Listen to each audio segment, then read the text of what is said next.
Shri Sachchidananda Sadhguru Sainath Maharaj key జై. Shri Sai సచరిత 738వ page 50వ అధ్యాయం 78వ నుంచి ఈరోజు చదువుతున్నాము. జ్ఞానులకు సందేహాలు కలిగితే వారిని కూడా అభిమానం ఆవరిస్తుంది. పాలతో నిండి ఉన్న పాత్రలో పులుపు చుక్క పడితే పాలన్నీ విరిగి పాడైపోతాయి. అందువలన ముందు అజ్ఞానాన్ని తెలుసుకోవాలి. అజ్ఞానం తొలగిపోతే చిత్తశుద్ధి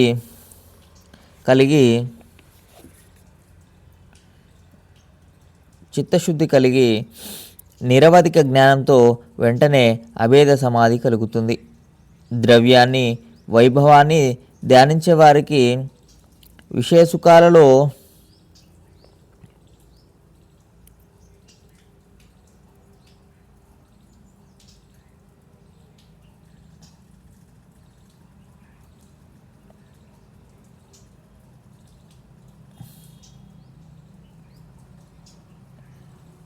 తృప్తి చెందని వారికి, ఎప్పుడూ భార్యాబిడ్డల గురించే ఆలోచించే వారికి జ్ఞానం అజ్ఞానమే. ఈ విధంగా ధనమందు భార్యాబిడ్డలయందు మోహం కలగవారు జ్ఞానులైనా తమ మంచిని తెలుసుకోలేరు. కనుక భక్తి కలగనంత వరకు వారి జ్ఞానం అజ్ఞానామృతమై ఉంటుంది. జీవన సముదాయమంతా అజ్ఞానంతో ఉంది.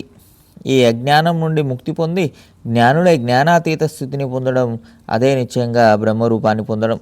అజ్ఞానం తొలగిపోతే జ్ఞానం ప్రకటమవుతుంది. క్షమాశీలురే జ్ఞానులు. శరీరాభిమానం తొలగిపోనంత వరకు మాయాధీనంలో ఉన్నట్లే. రామకృష్ణాది అవతార పురుషులకు, సనకాది శ్రేష్ఠులకు మాయ వారి అజ్ఞానుసారం ప్రవర్తించే దాసి. కానీ అది ఇతరులను భ్రమింపచేస్తుంది. ఆత్మ సర్వప్రాణుల హృదయాలలో ఉన్న ఎవరూ తమ ఆత్మస్వరూప స్థితిని తెలుసుకోలేరు. మాయ యొక్క శక్తి అతర్క్యం. దీని ఆవరణ శక్తి అగాధం.